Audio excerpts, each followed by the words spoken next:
sebentar? Bisa. Oke, jadi gini Bu, Ya.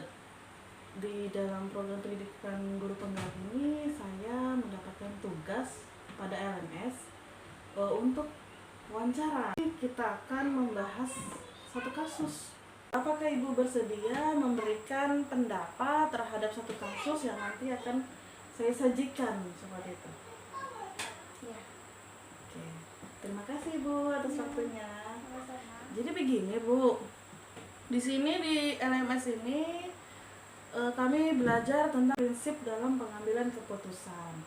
Nah, di sini saya mau minta pendapat Ibu tentang kasus ini ya. Atau saya bacakan dulu nih kasusnya ya. Kasusnya adalah Bu Tati adalah guru kelas 5 yang merupakan rekan kerja Anda. Nah, yang mana sama-sama mengajar kelas 5. Yang kelasnya itu paralel. Ruang kelas Ibu Tati pun persis di sebelah ruangan kelas Anda. Ibu Tati terkenal sangat disiplin dan cenderung galak. Pada sisi lain, Ibu Tati juga pekerja keras dan murid-muridnya pun selalu mendapatkan nilai-nilai yang sangat baik. Sebagian murid itu sangat takut kepada Bu Tati dan sebagian lain bisa menyesuaikan diri. Kepala sekolah Anda dan orang tua murid juga sangat menghargai Ibu Tati. Nah, suatu hari Anda mendengar tangisan seorang murid dan pergi keluar untuk melihat asal suara tangisan tersebut. Anda melihat seorang murid perempuan kelas 5 sedang berlutut di atas bebatuan sekolah yang sangat panas hari itu, menghadap di depan pintu kelas Ibu Tati. Nah, Anda melihat Ibu Tati tampak tidak menghiraukan suara tangisan muridnya dan tetap mengajar seperti biasa. Namun, Anda bisa melihat bahwa beberapa murid di kelas Ibu Tati mencoba untuk mencuri pandangan keluar kelas, melihat temannya yang sedang menangis dan berlutut di terik matahari. Jadi pertanyaannya begini Bu, apa yang harus Ibu lakukan? Yang saya lakukan melihat murid Ibu Tati, pertama pastinya saya melihat dulu keadaannya seperti apa.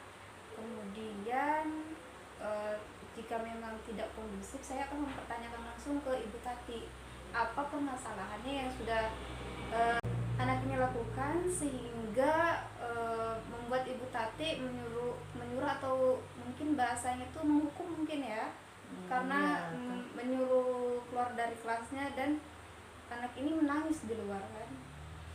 Mungkin kalau jika yang pertama yang saya temui ini anak, mungkin anak tersebut yang saya tanyakan kenapa dia bisa berada di luar dan mengapa dia sampai menangis. Kemudian jika anak ini sudah memberikan alasannya atau memberikan apa yang terjadi, saya akan menanyakan langsung juga sama Ibu Tatinya selaku wali kelas. Kenapa bisa di luar? Terus mengapa menangis? Gitu. Sedangkan teman-teman yang lain sedang belajar di kelas dengan Ibu Tati. Seperti itu. Nah, sekarang apakah guru lain itu dapat menginterupsi di mana saat itu ada guru lain yang memiliki wewenang atas kelas yang dipimpinnya? Bisa, tapi lebih dominan ke wali kelasnya yang bisa. Mereka hanya bisa menginstruksi tapi tidak bisa mengambil tindakan, karena kan ibaratnya Ibu Tati ini orang tuanya gitu, selaku wali kelas yang mengajar di kelasnya seperti itu sih. Oke. Dalam kondisi ini, apa yang bisa Ibu lakukan? Yang saya lakukan, yang pastinya saya akan mempertanyakan terlebih dahulu permasalahannya, kemudian mencari jalan keluarnya bersama-sama dengan Ibu Tati, bagaimana supaya anak ini tidak di luar. Tapi jika memang kesalahan anak ini fatal, ya saya tidak bisa ikut campur karena itu memang sudah wewenangnya Ibu Tati ya Bu ya. Oke. Dan satu pertanyaan lagi nih Bu, Ya. Dapatkah Ibu menginstruksi mengapa dan bagaimana? Bisa, saya akan menginstruksi ke Ibu Tati mengapa kejadian ini terjadi, mengapa anak ini bisa berada di luar kelas, kemudian apa yang menyebabkan anak ini berada di luar, dan mengapa anak ini bisa sampai menangis. Begitu sih Bu.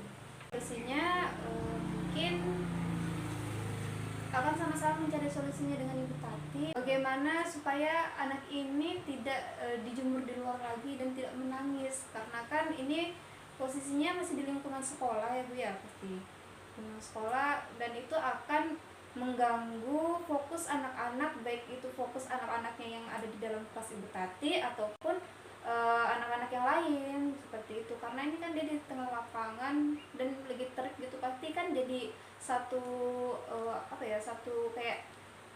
satu fokus yang memang anak-anak itu apa sih seperti itu sih menurut saya. Kira-kira keputusan seperti apa yang akan Ibu ambil untuk menangani kasus yang seperti ini? Keputusan saya ya mencari solusinya bagaimana supaya hal-hal seperti ini tuh tidak terjadi lagi ya Bu ya, karena kan dilihat ini juga masih anak-anak, kemudian ini masih di lingkungan sekolah, sehingga tidak mengganggu proses belajar mengajar baik itu dalam kelas Ibu Tati sendiri ataupun kelas-kelas yang lain. Mungkin seperti itu sih Bu, mencari solusinya bagaimana dan seperti apa sehingga tidak membuat salah satu dari anak-anak ini, membuat anak-anak ini menjadi seperti gimana ya, seperti mungkin kurang diperhatikan atau gimana, sehingga membuat permasalahan-permasalahan dalam kelas seperti itu. Jadi semua ini tuh Bu dilakukan mungkin juga demi kebaikan anak tersebut atau anak-anak yang lain, karena kan tidak mungkin kita melakukan sesuatu jika tidak ada sebab musababnya. Jadi kita misalnya melakukan A, kalau memang hasilnya ingin A, kita harus melakukan yang A, bukan melakukan yang B atau yang C, seperti itu sih Bu. Jadi keputusan yang tepat dan bijak akan sangat berpengaruh ya Bu ya dalam perubahan pendidikan di Indonesia ini agar lebih maju lagi. Jelas sih seperti itu Bu. Mungkin cukup sampai di sini aja Bu ya pertanyaan-pertanyaan yang saya ajukan ke Ibu. Terima kasih atas pendapatnya, ini sangat bermanfaat buat saya. Terima kasih juga sudah mau membantu saya dalam melakukan sesi wawancara untuk tugas nantinya akan saya upload di LMS Bu, yaitu tentang eksplorasi konsep prinsip dalam pengambilan keputusan. Jadi di sini juga saya meminta izin Bu ya untuk merekam atau memvideo obrolan kita hari ini ya Bu ya. Dan nantinya juga akan saya upload di LMS. Apakah Ibu bersedia videonya saya upload di LMS? Nah iya, silakan Ibu Siti. Terima kasih ya Ibu ya, terima kasih atas waktu yang diberikan. Silakan dilanjutkan Bu ya. Iya, makasih.